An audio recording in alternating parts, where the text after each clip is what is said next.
Stop arming Israel. Stop sending weapons to Israel. Israel is exactly the threat you are describing. They are blocking humanitarian aid. That is a war crime. We need a ceasefire now. Ceasefire now. So I was just in a war hearing.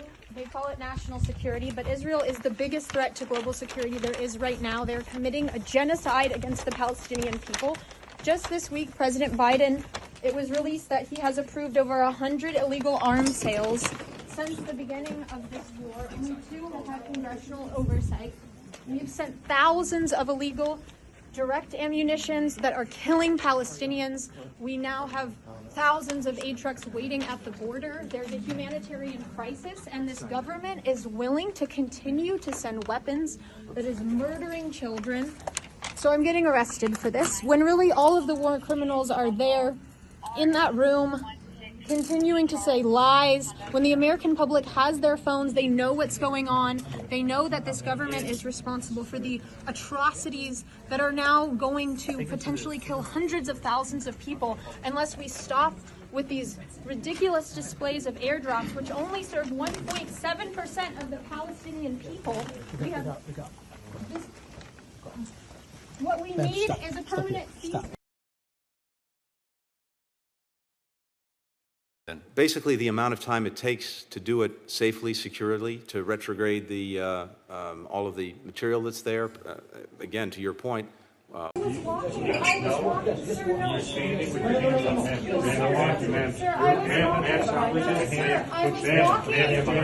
do anything. I was walking. Ma'am, you're going to get charged with resisting arrest. I was walking out of the hearing. It's on tape. I was walking. I was literally walking out. This is how the U.S. Capitol I didn't do a single thing. I didn't do a single thing. I'm not resisting. I'm not resisting. U.S. Capitol Police put about upholding the international human rights that I is was violated by walking. law. I was walking. Ma'am, you're behind. You can That's see the on other the line. tape. I was walking so calmly. I didn't make a sound. I didn't know, but inside the room, I didn't make a sound. I didn't make a sound. Bismillah ar-Rahman ar-Rahim. All right, students, welcome to another episode of Career Pinnacle. I hope this will be an exciting and enlightening episode for you. We here believe that life is not just about a higher profit, it's also about a higher purpose. Pinnacle attempts to help you discover your purpose by introducing you to people who have found theirs. In 1965, an activist named Norman Morrison set himself on fire outside the office of Robert McNamara, right outside the Pentagon. Last year, in fact this year, a similar incident took place in which Aaron Bushnell set himself on fire. In both these cases, the people were protesting. The people who set themselves on fire were protesting what they thought was exploitation of a people. Bushnell said that I am protesting against what people have been experiencing in Palestine at the hands of their colonizers, and he declared that he will no longer be complicit in what he thought was a genocide. My guest today is a peace activist who has been extremely busy for the last 8 months protesting the wholesale extermination of innocent people, particularly in Gaza. Julia Norman joins me from Washington, D.C., and I believe she is in the U.S. Congress building. Welcome, a very warm welcome to you, Ms. Norman. How are things there? Thank you so much for having me. It's truly an honor to be here and to speak with you today. And I'm so moved that you brought up Aaron, because Aaron was actually the impetus for me coming to devote my time 100% to Congress. Before that, I was pursuing a few different avenues within the DC area and was a grad student as well. I just finished my program in environmental policy, and I hadn't decided that I was going to commit myself full time to something like this, and watching someone give their life, a young man my exact same age, was the reason that I realized I had an obligation to do more. So I just wanted to say that after your acknowledgement of his sacrifice. And things are well. It's a beautiful morning here in DC. Congress just returned from their break. Frankly, lately, I wish they would stay on break longer because they don't seem to be doing very productive things when they're here. But we're ready to greet them and continue with our lobbying. All right, before we go to nicer things, I would like to talk a little bit about some mundane things like your education at UC Berkeley. Tell me, how far has Berkeley influenced you to become the person that you are today? It was very foundational. I also had a unique experience in that I pursued my degree in 3 years instead of 4 to save money. And that kind of expediency meant that I had 21 unit, like the maximum course load every semester, which just made it to a degree a bit more intense. And, you know, while that was very helpful in terms of, getting out of college without debt, I don't actually recommend that if you can avoid it, because I think Berkeley, the people that I was with, the ideas I got exposed to, profoundly actually changed my trajectory. I came into UC Berkeley because I was steadfast on law school and child advocacy law within the family court system. And then I got exposed to a lot of environmentalists and was really active in agricultural groups and all kinds of different like community-based projects in the Berkeley area. And that just shifted my projection towards environmental policy dramatically. But at the same time, in terms of like the social experience, my time was so compact, so compressed. I was so focused and working so hard that when I graduated, I was like, I had already taken the LSAT, the exam to go into law school. But I chose to do a year off, and I instead spent a year going to live and work on regenerative farms and working for different environmental nonprofits. And so Berkeley was kind of the impetus for that experience because of how compressed it had been, also just totally opening up my worldview. But then that year ended up also just kind of changing what my aspirations were. And I think that that's why I'm now in the halls of Congress today, just kind of thinking about how we are connected to other people. Agriculture does a really good job of that because it's all based on systems. And which teacher influenced you the most and why? I had an associate professor, her name is Tiffany Page, and she definitely, and I've told her this, has changed the course of my life. I hope people have this kind of experience, but for me, it was really quite formidable in that her class was on sustainable development, quote unquote, but really it was a class on kind of like decolonizing your mind. As an American student, you're taught a lot of kind of an arc of history that like celebrates American nationalism and American exceptionalism.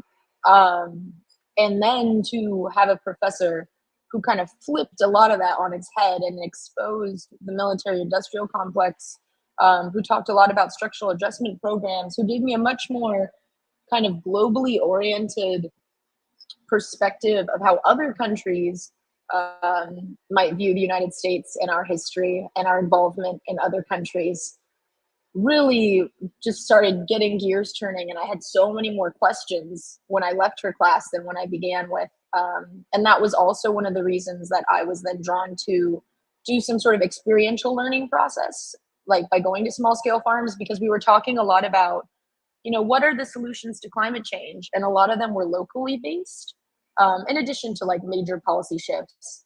And I just was like, I've never seen anything like that as a student from LA or going to UC Berkeley. And I can't even imagine what it would be like to think in those terms, because my life has always been in a big city. And yeah, that was a really, and so I credit her with a lot of just kind of shifting the perspectives that I've had in the past. And if I may ask you, a lot of my students apply to California, a lot of my students apply to Berkeley. So they would definitely want to hear from you how you handled your personal essay, which I always call the clincher in the case of a competitive college. Well, I was really fortunate in that I was involved in a free program called College Bound. And so I worked with a woman who was a volunteer, and we just went, I did that essay process for probably several months, just writing draft after draft after draft. But I would agree with you, and I would say I think a thing for school like UC Berkeley, I mean, I'm in the UC system as a California native. It's, I don't even know how many applicants at this point, maybe 80,000 or something. And I think that the essay is actually over Sorry? 100,000. Wow, Over okay. 100,000. Yeah, so it's an incredible pool of applicants, and a lot of people have high GPAs and SAT scores and all of these things. But I think that's your chance to differentiate and tell your narrative, and to really be kind of specific. That's what my college, the person who worked with me, the volunteer, kept trying to get out of me, is like, let's not speak in generalizations or aspirations, because those are beautiful qualities that you have, but those are quite universal. So I would like you to be, honest, and share why you, like, what makes you unique as an individual, as much as you're willing to be forthcoming about that. And I do think it matters. I really do, because it is the only place where you don't just become a bunch of numbers that they've already filtered out. So you can pass this question if you want to, but in the end, what was unique about you and how did you make yourself stand out? Well, I would say for myself, I kind of told the arc of what was my professional development experience. I had come from a family of a lot of domestic violence, and that was why I was interested in child advocacy. And that had always kind of been my draw towards law school. But my experiences throughout high school, leadership, I think, is another thing that's really important, is like, while you're a high school student, pursue activities or pursue what your passion is. If it's the arts, if it's sciences, if it's CS, don't wait for college to become that avenue. If you can, find ways to be involved. And so I discussed how I had always been a part of different policy decisions, or policy programs, I should say.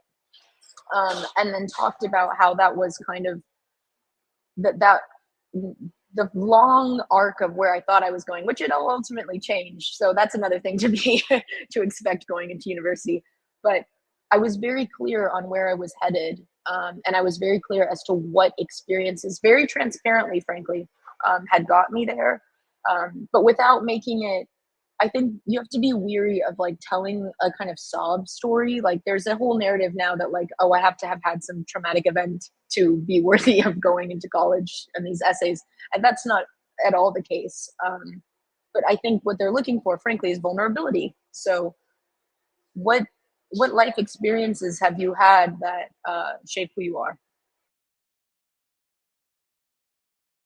Yeah, as I tell my students, there's a difference between a college and an asylum. So, so yeah. And just to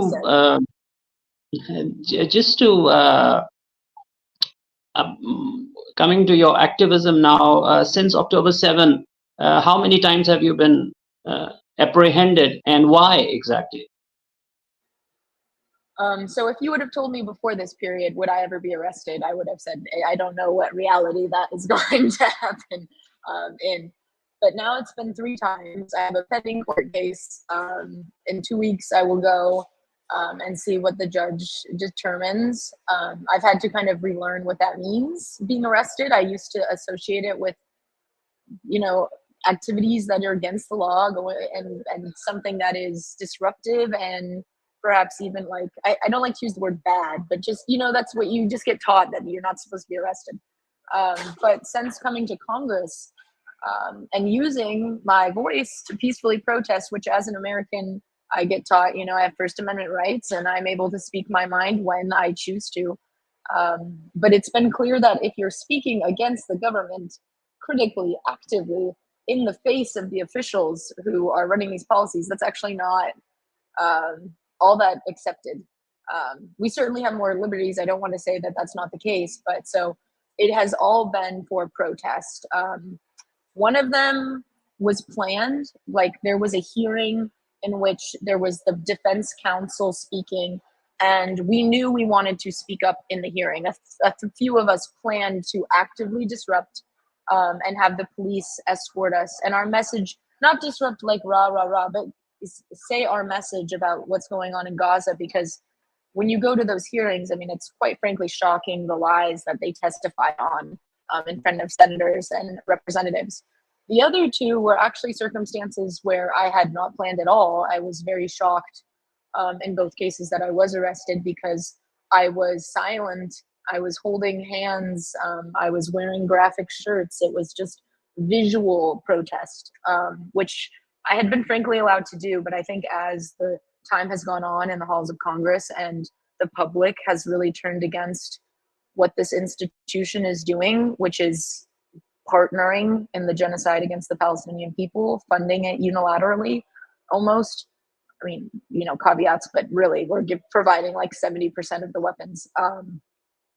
That has now become more unacceptable. So for Antony Blinken, I was just raising my hands. They were painted red. I was walking out of the room, which we had actually been told by the police officers would be acceptable. And then as I was walking, a police officer said, she's being arrested. And I tried to explain to him how consequential that would be because I had already had a pending arrest. I was trying to explain, like, one, this is not arrestable, but two, if you do this, I'm going to spend the night in jail and it's going to be much more significant than what you're thinking. And he was very disconcerted with that. I actually saw that proceeding when Mr. Blinken was there and you were there, and it was all on tape. You actually did nothing that day. I was just wondering what's happening. I mean, they just want to arrest someone because they want to arrest someone. That was the case. It actually, you see, you said that Aaron Bushnell was your age. And when I was your age, there was a girl my age. She was an American, and her name was Rachel Corrie. And I remember her last words. Her last words were, "I think my back is broken." And I read those.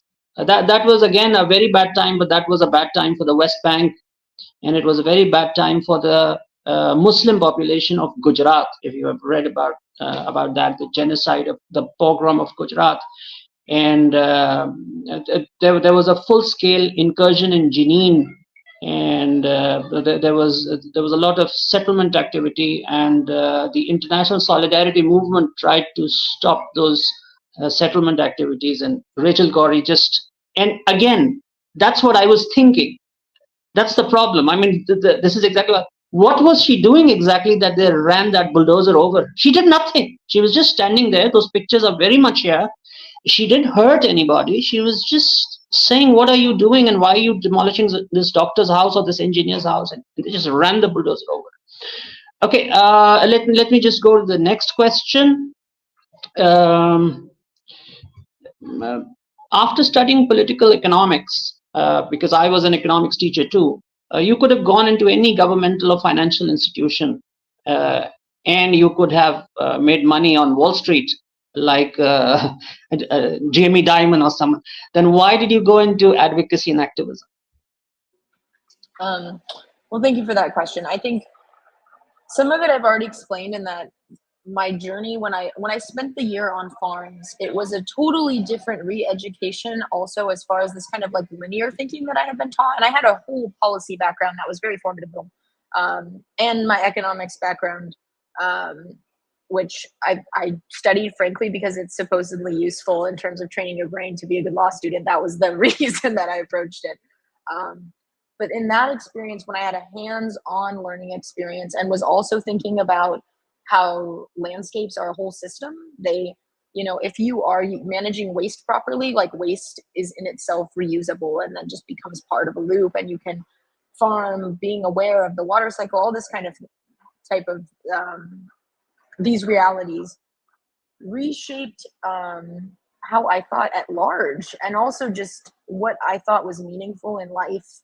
To see other people who were not kind of caught in the, you get a good job and you get a good job, so you get money, and then you get money, and then you retire, and that's the purpose of your life. Instead, I was seeing people whose entire lives were devoted towards community care, and I felt like I wanted to be a part of that, and didn't necessarily need to then like retreat into a rural space and create my own farm, but just that like this notion of interconnectedness and interdependence is quite universal, and that I could approach everyone in a very busy city or a place like DC with that kind of deep sense of like kinship, and also a sense that I'm a part of a system, even if it feels so much bigger than me than it is. And I could play a role in making it function in the way that I would idealize, which is one that values human life and human decency above all else, and serves the needs of common people. And so that is kind of what drew me there. And then in terms of activism, I actually would have never frankly thought that I would be doing any of this, because I don't like confrontation. I'm a more introverted person. I haven't always been like outspokenly politically active. I've always been very politically conscious, and like was part of the BLM Black Lives Matter movement when it resurged here in 2020. But it has been watching the atrocities. It has been being so shocked, viscerally shocked by what my government is doing. The breach of the humanitarian law in front of all of our faces, you know? And so that is what has made me feel like I actually don't have a choice but to respond. Because if I really care, and I'm here in Washington, D.C., which some people refer to as the belly of the beast, you know, it's heart of our U.S. empire, then, you know, if I'm going to sit here and not do anything, I can't expect a different result, or I'm not acknowledging that I'm a part of it. You know, if I really believe that I have a role to play and I'm a part of humanity, then my voice is required.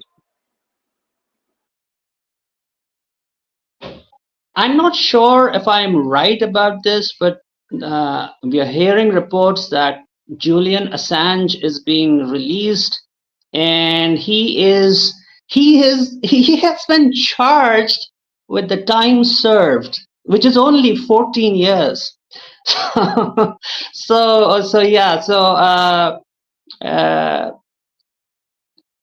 Socrates said that Carthage is a city destined to be doomed, because there any profession that makes a profit is acceptable. So what is happening to politics these days? How is legislation taking place, and how important has money become in this legislative process? We have 1 minute for this question, because I have a lot of questions. Well, I will just say briefly, the United States, specifically in the past 10 years, this is not a new phenomenon, but with the Citizens United Supreme Court case that allowed corporations to donate, like, and act as individuals for campaigns, has really just exponentially grown the problem here of corruption in the United States. And I would just say there is such a clear, specifically with the issue of Gaza, of Palestine, which politicians are in favor of defending Israel with absolute impunity and arming them to the teeth with our federal taxpayer dollars. It's those who receive absorbent amounts of money from the pro-Israel lobby groups and from the weapons manufacturers themselves, or if they have their own investments, and they will probably like leave their seat and walk onto the board of one of these companies. And so, you know, what we're seeing is just a direct correlation between where is their money coming from, and not just like, oh, the money that goes towards their campaign, we find increasingly these reports coming out of money that is going to members of their family, or trips or gifts, things that supposedly should not be happening within the American democratic system, but have become quite the norm. And I think that's why it's really important as well that corporations are not able to finance political interests, because they are not usually representative of who these people are supposed to be representing, their constituents, their districts. I mean, you have someone like, I'll just give Richie Torres, and I'll be really quick. Richie Torres is from New York. He's from the poorest district in our country, the Bronx, New York. His people are in 33% are poverty, and he is one of the most steadfast supporters of sending billions of dollars to Israel at this time. So then, is it fair to say that the special interests have supplanted the idealistic pressure groups that are so important for the legislative process?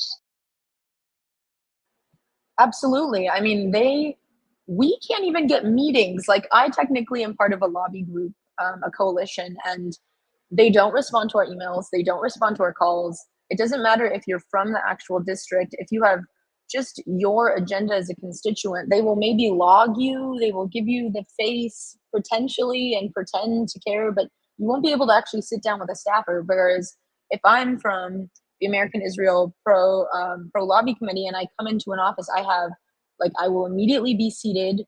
I will have an hour. Maybe we'll meet somewhere for lunch at a hotel. Like, just even in terms of the amount of interaction time is so different, and is taken seriously in that way. It's very difficult to be taken seriously or acknowledged or get the time that you deserve. Even if you're like, we have a group called Doctors Against Genocide. These are all doctors volunteering their time, and they cannot get meetings. It's not just the people that are activists. You can be a working professional who's highly respected in your community, but if you are not working for a PAC, if you are not able to donate the big dollars, you're not going to get the time. And just to put the terms in perspective, PAC stands for Political Action Committee. And the strongest PAC, I think, the super PAC in the United States is the APAC. So tell us how lobbies function. What are lobbies and how do they function? 1 minute for this answer. So now that I realize I myself am a lobbyist, it just really means that you're lobbying for political action. But how real lobby groups work is they might as well in themselves be considered kind of like a business or a corporation. They have a think tank members. Some of these people are actually drafting marker bills, pieces of legislation that make their way to the representatives that they then advocate for certain policies for. So they have high executive leadership, but lobbies really are just groups that have very specific interests related to certain bills. So I'm usually focused on the farm bill, which deals with agricultural issues. And we think that we have like the dairy lobby groups that come in from these huge milk corporations, and they're lobbying for certain pieces of legislation. You have the American Israel the pro-Israel lobby, and they come in and they are advocating for more weapons, or they're advocating for sanctioning Iran, things like this. So they have objectives, and they use their money, their financial capital, to achieve those objectives. But anyone can lobby in the sense that anyone can use their voice to push for a certain policy agenda. What has the peace movement achieved in concrete terms? This is a really difficult question in the sense that lately I have been feeling like we're actually not making progress on this issue. I know we are, and I know that we're changing hearts and minds, and that we see such reception from people online. But sometimes it can feel overwhelming in the sense that like the policy is actually getting worse, or we now see what seems like we're going to escalate with US weapons being sent to Israel so that the siege of Lebanon can continue. So when I think about our lobbying, what have we accomplished? I'm not sure of the direct relationship, but what I know has been accomplished is we put pressure on these people every day. The staff members tell us that we are making a difference and that if our voice wasn't here, things would be exponentially worse. And I think we raise awareness and build community. As a member of what, I mean, we want to call like the peace community, I would just say that if I'm looking just at my life, if I'm not thinking about what are the outcomes of this work, I have built relationships and networks and mutual aid with hundreds of people in the DC area. I have new family that I would have never met. And for that reason alone, too, like the peace movement is the kind of like grassroots, it's what we need in terms of what's lacking in this world, connectivity and support and feeding one another and taking care of one another's medical needs. It is kind of creating the world that we would hope to see. So there's that component of it as well.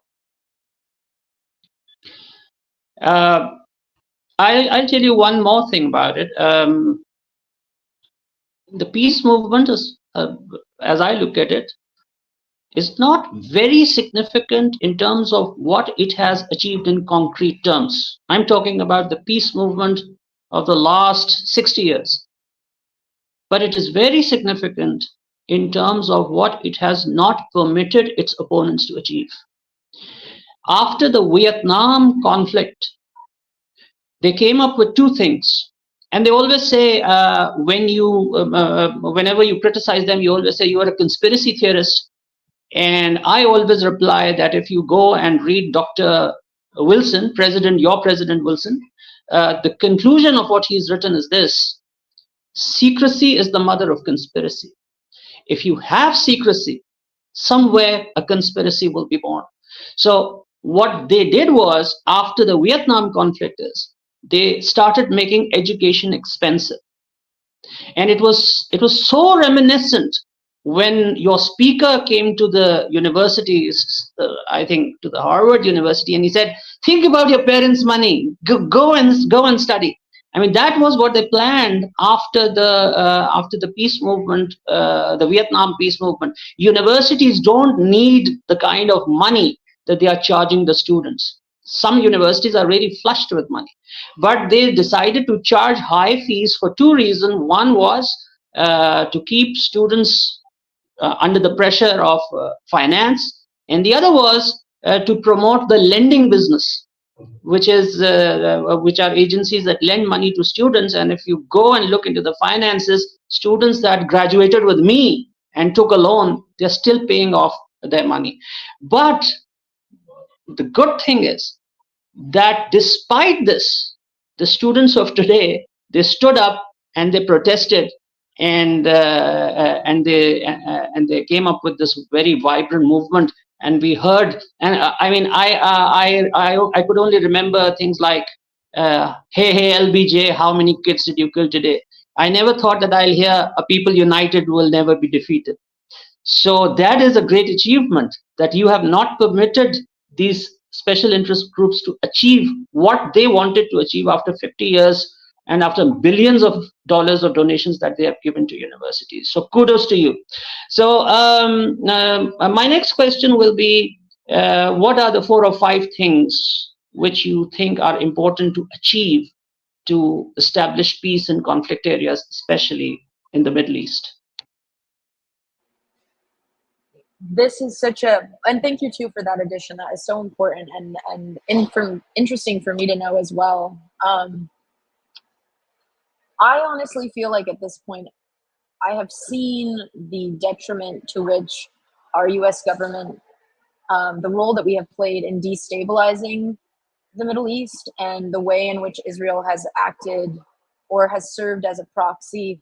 And I think these are huge fundamental challenges just in terms of kind of both reforming the UN system and like revitalizing it as actually a tool for a new world order in which it is not just based on members of the Security Council like yielding this kind of power to accomplish their means, that we need a multilateral governing system that recognize we are in an extremely globalized era with universal challenges, climate change being one of them, in which members have equal voices, where we cannot see, UN vetoes 3 times throughout the period for a ceasefire in 9 months. I also think the issue of, I don't, again, we just touched on conspiracy theories, but there's a real prospect of the fact that, like, Israel has been issuing in October new permits for oil companies for drilling in that portion of the Mediterranean. And I think even when I was reading historical documents from Truman's era before 1948, there were clear sentences about the need for the United States to be involved there for oil reserves if we were to go to war with Russia. This is like pretty Cold War sentiment. And so for me as a young person, I also think about, like, how do we move away from just dependency on fossil fuels? And then this all comes back to this kind of what could really stabilize the Middle East would be stabilizing our governing system so that we do not have, corporate control over our democracies that then shape our foreign policy. Because this is an issue of greed and corruption and militarism and people who champion it. Like, we have Senator Lindsey Graham, who's really outspoken. I don't know if you're familiar with him. But there's just no basis in what he's doing in terms of thinking about the repercussions. It's all about who is giving him money and what talking points he has. And so it's really unfortunate because it's more than unfortunate. Millions of people suffer horribly at the cost of a military industrial complex where our budget for the Department of Defense has gone up, I think, like 40 or 50% in the past 40 years, while we have not increased a single dollar to our diplomatic efforts. The State Department's budget has actually, with inflation, depreciated.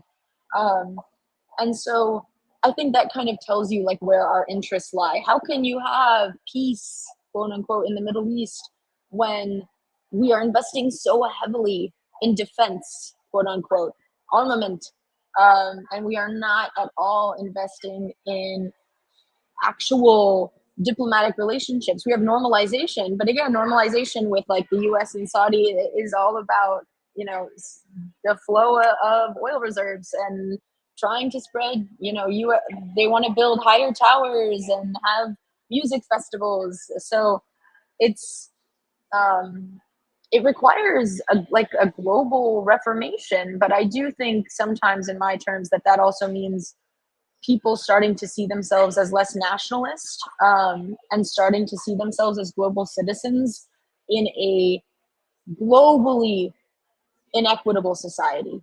That I might have more in common with the people of Pakistan who are normal working people than I do with, the American Congress members, because I'm an American. That we are working people with shared values of humanity, who are faced with formidable forces of corruption.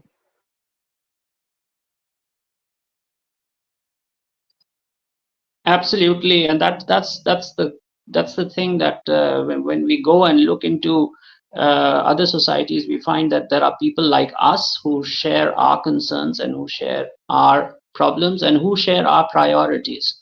So, on a lighter note, Elise Mary Stefanik or Marjorie Green, if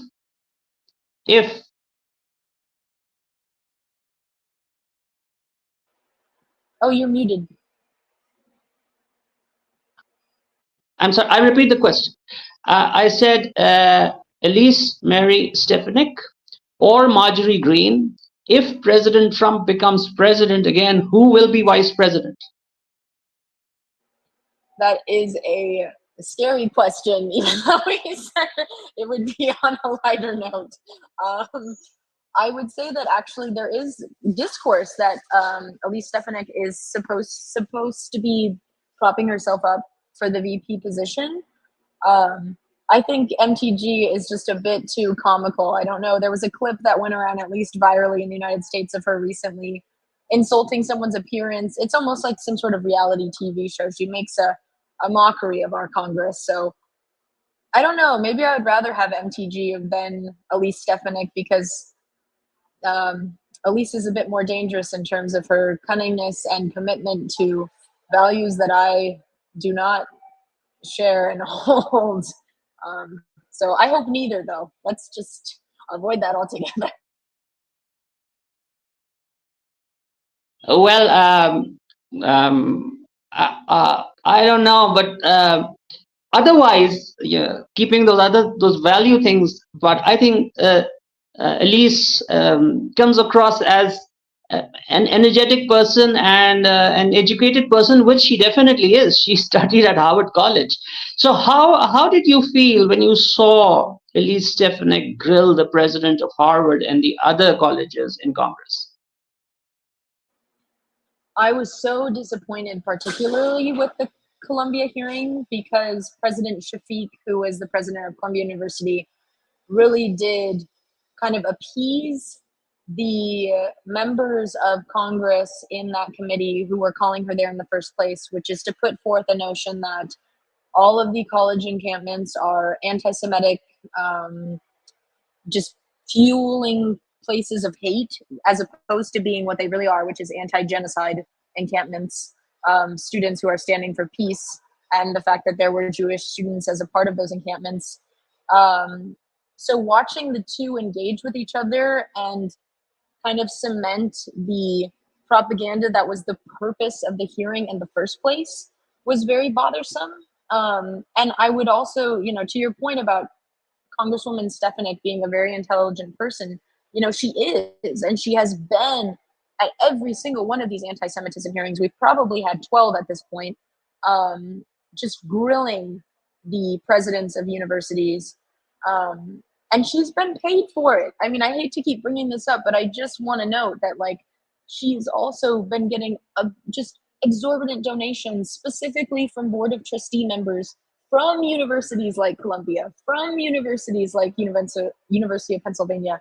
So it's hard to deduce whether or not she even believes in what she's asking, in cutting terms, or if it is because it serves her interests. I mean, to a certain degree, I think we also have a problem of Christian Zionism in this country that's quite firm in our Congress, and that is essentially believing for religious reasons that Israel is the holy land of the Jewish people, and that Palestinians are to be displaced, and this is almost biblical. And some of these beliefs are quite scary, because besides the fact that they result in justifying violence of the worst degree, they also have no place in a secular government. Your beliefs of what will happen in the land of Judea should not be influencing your policies as a congressperson in our democratic society. So sorry, that was a longer answer, but these are these challenges that we're up against with people like Stefanik. Actually, I'll tell you something with my experience, if you have time. Do we have 5 minutes still? Okay. Yes, of course. I don't want to sound chauvinistic or anything like that, but there are 3 nationalities that I cannot fathom taking a position on a moral issue when their economic interests are at stake. Number 1 are the British. Number 2 are the Egyptians, and the third are we. So Shafiq is 2 of those. It is very easy for me to, because I work with all. I have been to Egypt. I live here, and I have never left my country. Whatever it is, it's my country. I never wanted to leave it, and I'm still here. But of all the organizational heads that I've met in my life, and I have met many here and British as well, for me it is very easy to picture an American taking an issue, taking a stand on what they consider a moral issue. So this is what we saw that day, and that is what I was seeing. That Claudia Gay and the other lady from Pennsylvania, they were simply not accepting that something constitutes anti-Semitic behavior. It was very easy for Dr. Shafiq to go and take the, oh yes, it does. And what are you going to do? We're going to send in the cops, and and that's exactly what she did, because once you say that in Congress, you have to follow through on your word. So what is the way forward in Gaza? Well, I think we need, I mean, I can't believe we're still asking for this, but we need first an immediate ceasefire. I was just reading the United Nations Environmental Program report that came out this. I'm really sorry to cut you here, but yesterday Netanyahu said that the main operations in Rafah are ending. Is that true? Is that? I did hear that, but I also heard that they will now be resuming their efforts in the north. So I think that this could go on for quite some time, as they have, said that it could even foreseeably go into the new year. I also really worry about escalation in Lebanon, particularly southern Lebanon. For Gaza, though, we need a complete cessation of military bombardment, of the ground invasion. It has to be, I mean, it is the worst in terms of the speed at which it has proceeded, and the level of just destruction to infrastructure and like life-saving things like sanitation plans, and access to the sea, things like that. This situation is like beyond the pale. I can't even begin to fathom the reconstruction process, but we need a ceasefire. We need uninhibited aid. The Rafah crossing has still been blocked since May 6th, and that is needed to go into the south, because aid has been trickling at this pace that is like unfathomable into the north. And most humanitarian aid organizations as well, they keep pulling out or going in. We don't even know. This UNEP report that I was reading about the environmental destruction kept saying everything is based upon only a few pieces of information they have back from January, but also from using previous bombardments like the 2008 and 2009 war or Operation Cast Lead. They're trying to make projections off of those models, because you can't actually get into Gaza because it's so unsafe, to start doing calculations of what is required to meet the needs of the people in the land. So we need that immediately. We need UNRWA to be refunded so that it can provide the social services and the disbursement of aid. I'm glad that other countries have not followed suit with the United States. They've reinstated funding. But frankly, when I even begin to fathom what comes after this, it is heart-wrenching, because this has been a mass disabling event. This has been an event that has created, tens of thousands of orphans.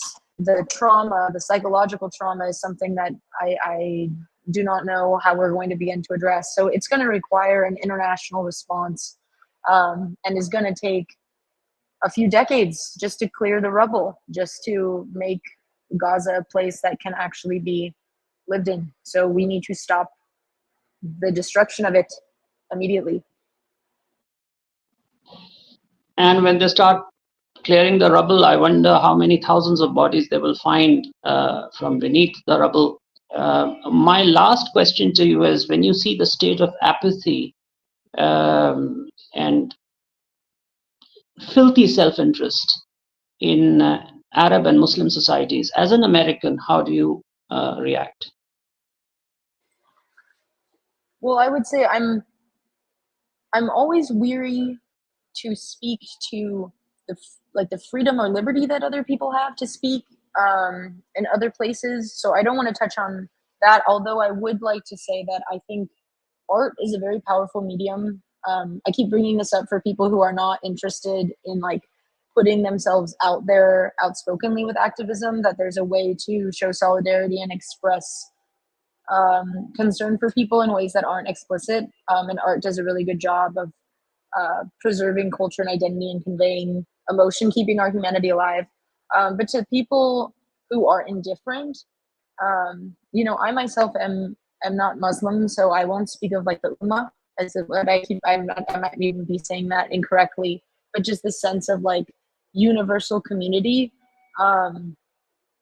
These are brothers and sisters. They are American brothers and sisters. For anyone that feels apathetic or like this is just an unfortunate cost that is being levied on a population, I would always ask people to consider what that means for your own humanity.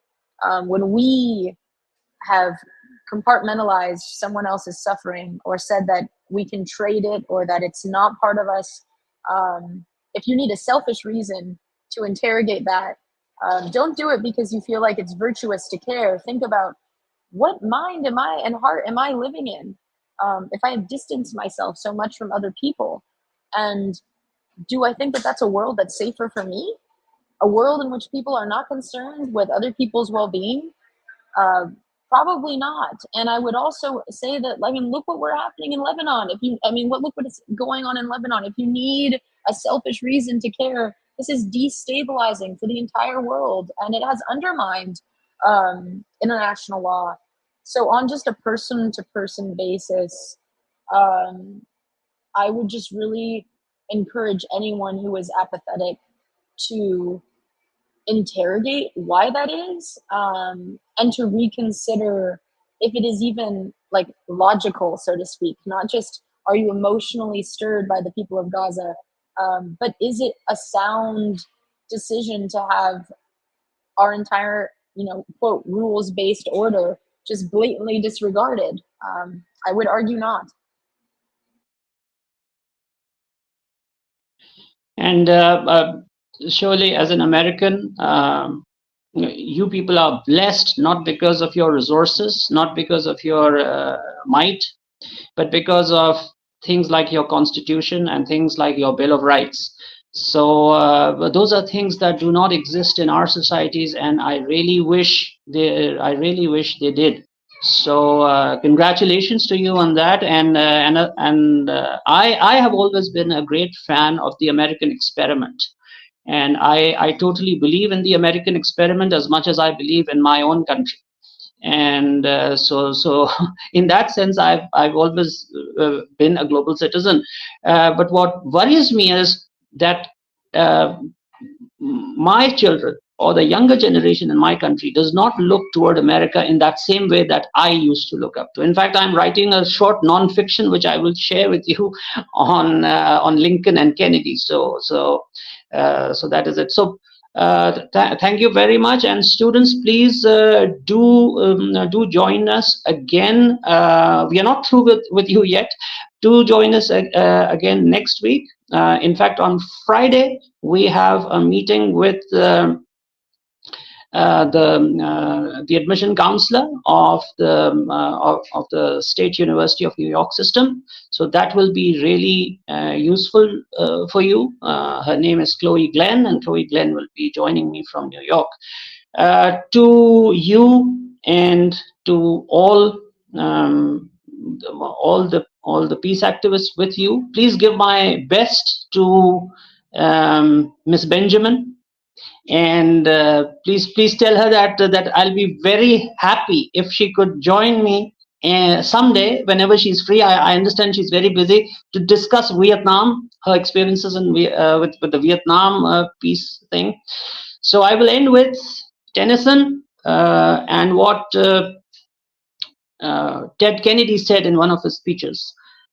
He quoted Tennyson, and this is what Tennyson had to say. I'm a part of all that I have met. Too much is taken, too much abides. That which we are. One equal temper of heroic hearts, strong in will, to strive, to seek, to find, and not to yield. For all those whose cares have been our concern, the work goes on, the cause endures, the hope still lives, and the dream shall never die. Julia Norman, thank you very much for the inspiration. Thank you very much for making the cause endure, for keeping the hope alive, and for working to ensure that the dream will never die. Best of luck to you in all your efforts, and with the judge who you are going to face, our prayers are with you, and thank you very much indeed.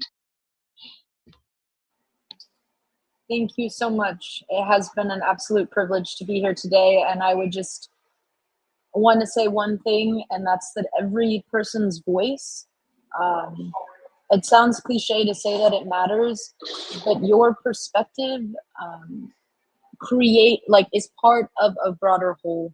We do not have change unless every person is willing to speak, and is willing to speak knowing that what they say may not be the quote right thing or may not be heard, but that it will echo and inspire others.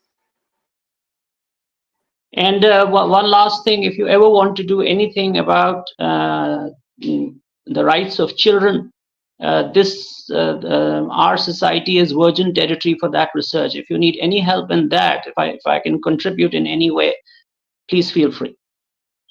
Thank you very much indeed. God bless you. Take care. God bless you. Thank you.